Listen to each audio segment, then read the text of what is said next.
안녕하세요. 주택융자 전문인 최윤석입니다. 저희가 오늘은 그 자영업 하시는 분들을 위해서 어떻게 세금 보고를 하면 이제 올해 작년 세금 보고를 가지고 주택을 구입할 수 있는지 그 방법에 대해서 한번 얘기를 해볼 건데요. 저희 그 시작하기 전에 좋아요, 구독을 좀 해주시면 감사하겠습니다. 네, 오늘은 그 제이황 씨를 모시고 한번 얘기를 해볼 거예요. 안녕하세요, 제이황 씨. 안녕하세요. 네, 자영업을 하시는 분들이라고 하면 세금 보고 혹시 유형에 대해서 알고 계시나요? 솔직히 자영업을 제가 또 하고 있었잖아요. 네. 세금 보고 유형은 잘 모르죠. 특히나 집에 오케이. 대해서 모르고 보통 한국 분들은 네. 제일 많이 하는 말이 털어주세요. 털어주세요 많이 하죠. 네, 네. 오케이. 예, 뭐 털어주세요처럼 이제 그러니까 한국 분, 그러니까 뭐 다 그런 건 아니지만 대부분 이제 자영업을 하시는 분들은 왜냐하면 나가는 익스펜스도 많고 그쵸. 들어오는 돈도 한정이 돼 있기 때문에 아무래도 실질적으로 버는 소득보다 세금을 내고 네트 인컴으로 받는 게 이제 그게 본인들의 소득인데 이 세금 보고서 그러니까 자영업 하시는 분들이 세금 보고서 유형이라고 하면 보통은 주식회사를 설립을 하셔갖고 세금 보고를 하시거나 아니면 솔 프로프라이터십이라 그래가지고 개인적으로 1099을 처럼 받으셔가지고 보고하시는 분들이 계시는데 거의 대부분들이 1120S라는 세금 보고를 하세요. 그 1120S를 보고를 하는데 그 저희가 매년 4월달에 세금 보고를 하잖아요. 그렇죠. 세금 보고를 하기 전에 이제 내가 어느 정도의 집을 살려고 이제 버젯이 정해졌을까라고 가정한다면 얼마만큼의 세금 내 개인 소득을 보고를 해야 이제 주택을 구입할 수 있는지가 이제 세금 보고 하시기 전에 그 세금 보고서에 다 나와 있게 되는 거죠. 그래서 뭐 예를 들자면 어떤 분은 이제 전화를 하셔가지고 회사를 운영하고 있지는 않은데 이제 월급을 받으시는 분들도 계세요. 월급을 받으시는데 보통 월급을 받을 때는 이제 W2 웨이지 어너라고 하죠. 근데 그런 분들은 세금을 withholding을 하고 월급을 받으시잖아요. 그러니까 뭐 예를 들어서 1,000불을 받는다고 하면 세금을 떼고 뭐 700불에서 800불에 대한 월급을 받으시잖아요. 본인 회사에서 이렇게 받는 건가요? 그러니까 뭐 본인 회사가 아니라 이제 보통 이제 그 개인적으로 일을 하시는 분들, 회사에서 일을 하시는 분들을 말씀하는 건데 그런 분들은 그냥 월급 받으시는 분으로 해서 페이스톱으로 퀄리파이를 하지만 그냥 1099, 그렇죠. 1099로 받으시는 분들은 좀 얘기가 달라요. 1099는 뭐냐면 어떻게 보자면 세금 보고서적으로 저희가 자영업자로 보고 있는 거예요. 그렇죠. 있기 때문에 세금 보고하기 전에 저희가 그 어떤 식으로 세금 보고를 하시면 조금 더 유리한 저희가 회계사는 아니지만 숫자적으로 어느 정도의 데트 인컴 레시오가 나올 거다라는 걸 설명을 해드리면은 어느 정도 이분이 집 사시는데 도움이 된다는 거죠. 맞아요. 왜냐하면은 세금 보고를 할 때 보통 들은 얘기가 2년치를 해야 된다. 맞습니다. 그리고 뭐 3년까지도 볼 수도 있다. 네. 그리고 크레딧도 중요하다 그러니까 처음에 이게 많이 헷갈려요. 자영업자 입장에서는. 맞습니다. 제일 그래서 궁금했던 주제예요. 그러니까 1099을 저희가 세금 보고서를 보고하기 전에 보는 이유는 이제 부채 상환 비율을 계산을 해드리려고 하는 거예요.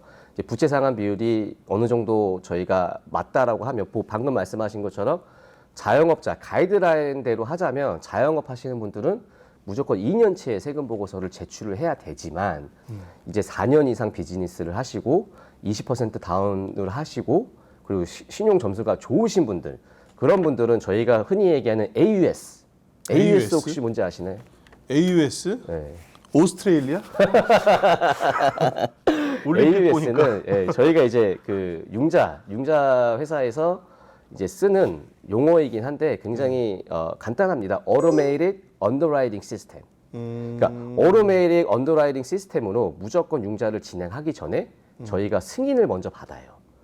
승인을 받고 시작을 하는데 제가 예전에 프리퀄리파이 같은 건가요? 그렇죠. 그러니까 뭐 프리퀄리파이는 아닌데 제가 예전 영상에 말씀을 드렸잖아요. 언더라이터가 융자에 대한 기준을 심사를 할 때 그 차별하지 않고 한다고 말씀을 드렸죠. 이제 그 기준이 AUS인 거예요. Automatic Underwriting System에서 나오는 컨디션을 언더라이터가 저희한테 주게 돼 있거든요. 근데 이 AUS가 왜 중요하냐면 20%를 다운하시고 점수가 720점 이상 나오시고 비즈니스 4년 이상 하셨는데 어떤 분들은 AUS에서 2년치 세금 보고서가 나오고요, 승인이. 네. 어떤 분들은 1년치 세금 보고가 나오는 거예요. 그러니까 이 말은 뭐냐면 즉 보고하기 전에 저희가 숫자로 좀 계산을 한번 해볼 수가 있다는 거죠. 예를 들어서 저희가 원하는 숫자에 1년치 세금 보고서가 나온다라고 가정을 하면 지금 2023년이니까 2022년도의 세금 보고서를 맞게끔 준비를 하시면 된다라는 거죠. 그렇기 때문에 이 세금 보고를 일단 하시기 전에 저희가 분석을 마치고 나서 AUS, Automatic Underwriting 시스템을 통해서 이분이 1년치 세금 보고서가 나오는지 안 나오는지를 먼저 확인을 하고 2년치 세금 보고서를 준비해야 되는지 1년치 세금 보고서를 준비해야 되는지 이제 그런 절차를 거쳐야 되는 거예요. 그럼 막연하게 그냥 나는 집을 사야겠다고 생각을 해가지고 네. 2년치 세금 보고를 무식하게 막 할 필요는 없다는 얘기예요. 그렇죠, 그러니까? 맞습니다. 그러니까는 세금 보고를 하려면 누구한테 가야 되죠? 저 지금 약간 화가 나는데요. 세금 보고를 많이 해가지고 잡으러 가야겠는데요. 잠깐.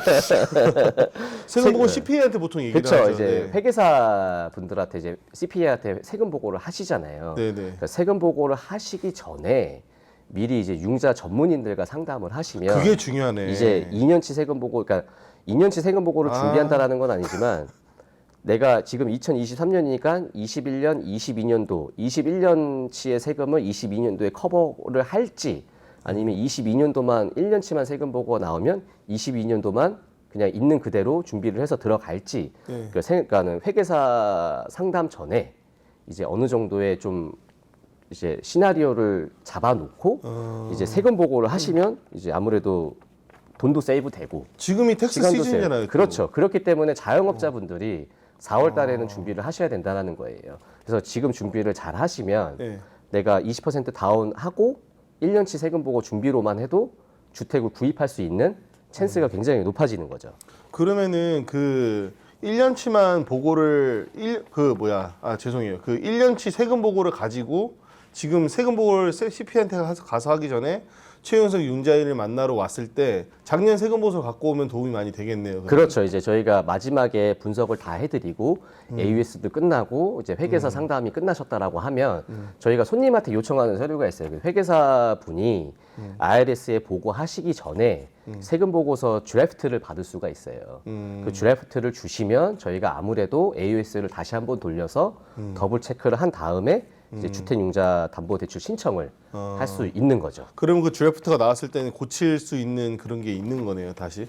고칠 수 있다라고 하기보다는 이분이 예를 들어서 그 회사 세금 보고서에는 네. 감가상각이라는 항목이 있거든요. 그 어려워요. 디프리시에이션이라고 하는데 감가상각은 뭐냐면 예를 들자면 내가 작년에 네. 에어컨이 고장이 나서 에어컨에 5만 불을 썼다라고 가정을 한번 해보는 거예요. 네네네. 그러면 그 돈이 어디에서 나갔을까요? 당연히 내 비즈니스에서 지출이 됐을 거 아니에요. 그렇겠죠. 그러면 그 비즈니스에서 지출이 된 돈이 인컴일까요? 아닐까요? 인컴이겠죠. 그러니까 인컴은 아니겠지만 어쨌든 회사에서 지출이 됐기 때문에 익스펜스로. 감가상각으로 내가 세금 공제를 받을 수가 있는 거잖아요. 그렇기 어... 때문에 그 쓴 돈이기 때문에 어느 정도의 인컴을 인정을 해드린다는 거죠. 그러니까 많은 분들이 자영업 하시는 분들이 사실적으로 내 네트 인컴이 얼마인지 아니면 내가 트래블 앤 밀로 익스펜스를 얼마나 썼는지 그리고 나의 감가상각은 내가 얼마인지를 모르시는 분들이 되게 많기 때문에 저희가 융자 진행하기 전 그다음에 세금 보고 하기 전에 좀 세금 보고 그러니까는 2021년도 세금 보고를 토대로 상담을 받으시고 진행을 하시는 게 좋다라는 거죠. 네.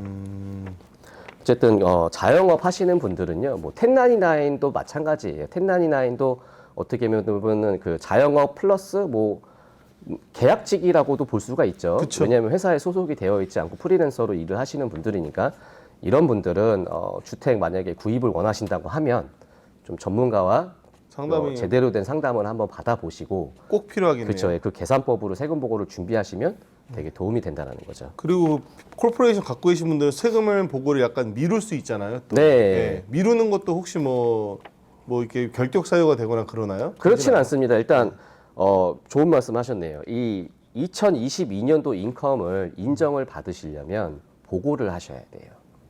그러니까 드래프트만 가지고 우리가 일을 하는 게, 그러니까 대출을 신청하는 게 아니라 그 세금 보고를 다 준비하셔서 IRS에 보고가 돼서 뜨는 순간 혹은 IRS에 직접 가셔서 도장을 받아와야지 네. 저희가 이제 일을 그 세금 보고 토대로 인컴을 인정을 받아서 진행을 할 수가 있게 되어 있는 거죠. 크레딧도 중요하지만 그렇죠. 그러니까 크레딧보다는 모든 게 다 중요한 거예요. 이게 그러니까 조건은 뭐냐면 비즈니스 4년 이상, 그리고 신용 점수는 720점 이상, 그리고 다운페이 20% 이상. 이게 충족이 돼야지만이 어느 정도 그렇죠. AUS에서 1년치 1년치. 세금 보고가 승인이 나올 수 있는 확률이 굉장히 높다라는 겁니다. 근데 그 말씀하신 세 개 중에 하나라도 좀 모자란다 하면은 그러면 AUS에서 2년치를 달라 그럴 수 있는 그렇죠. 이제 그거를 저희가 약간 플레이 어라운드를 한다고 하는 거죠. 다운페이도 줄여보고 예. 기간도 한번 해보고 아, 해서 그래서 이제 어느 와서 정도의 이제, 이제 예. AUS가 어떻게 이 분에 대한 그 융자 심사를 하는지 확인을 해볼 수가 있다라는 거죠. 와서 상담을 할 수도 있겠네요. 그렇죠. 예, 예. 다운페이도 좀 적게 하고 싶다 그런 부분도. 그렇습니다. 네. 보통 자영업자들이 그래요. 세금 다운페이 원래 적게 하고 싶어 해요. 그냥 저도 그렇고. 네네. 그런 걸 좀 이렇게 시원하게 말씀해 주셨네요. 네, 그래서 오늘은 그 자영업을 하시는 분들이 어떻게 하면 집을 좀 돈을 덜 쓰고, 그러니까 세금 보고를 좀 어느 정도 준비하셔서 한번 주택을 구입을 할 수 있는 방법에 대해서 한번 알아봤고요. 저희 또 자막에 궁금하신 질문이나 혹은 뭐 다음 에피소드에 원하시는 어떠한 주제가 있으시면 남겨주시면 또 저희가 다음에 또 준비하도록 하겠습니다. 알겠습니다. 네, 감사합니다.